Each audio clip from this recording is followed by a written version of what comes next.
सब एक तरफ हमारी कुर्बानियाँ भी हैं, एक तरफ ये सोच भी है कि अमन अमान कायम रखा जाए और पड़ोसी ममालिक के साथ ताल्लुकात भी बेहतर रहें। लेकिन दूसरी तरफ जो भारत की सोच है, नरेंद्र मोदी की जो एक सोच है पाकिस्तान के ख़िलाफ़, वो बहुत ही नफ़रत अंगेज़ है, वो बहुत ही शिद्दत पसंदी वाली है। जब भी इलेक्शन होते हैं भारत में पाकिस्तान के ख़िलाफ़ झूठा प्रोपेगेंडा किया जाता है। ये इनके कॉम्प्लेक्सेस हैं। ये नरेंद्र मोदी, इसके साथ तीन और जो इसके टोले में शामिल हैं, अमित शाह, राजनाथ सिंह और अजीत डोभाल, ये आरएस की विजन को लेके चल रहे हैं, जिनका काम सिर्फ एंटी पाकिस्तान, एंटी मुसलमान, एंटी माइनॉरिटीज है।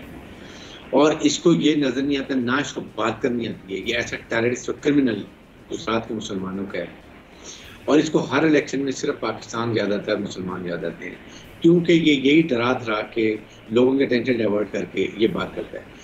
वहाँ पर 60% लोग ज़मीनों में सोते हैं इंडिया के। ये इंडिया के जो पे चेहरा किया हुआ है, दुनिया को पता है कैसे क्या है, और इसको सिर्फ यही वोट लेना है कि एंटी ये मिनॉरिटीज, एंटी मुसलमान, ये वहाँ के लोगों को डराता है, उनको धमका के वोट लेता है।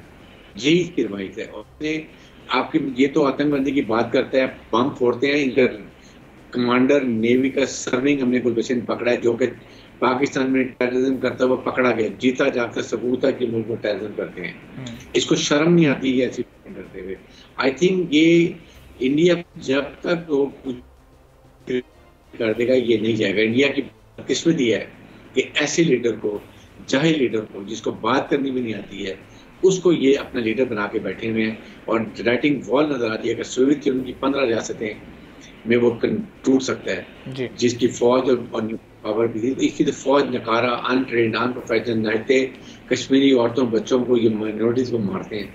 इसलिए ये आप देखेंगे अपनी होते हुए ये इंडिया के हिस्से तोड़ेगा, इंडिया के डिफरेंट स्टेट में लेके जाएगा। इनको सिर्फ वोट पड़ता है, ये एंटी पाकिस्तान मुसलमान वोट लेते हैं। ये हमेशा इसका वतीरा था। सब्सक्राइब करें और बेल दबाएं ताकि कोई खबर रह न जाए।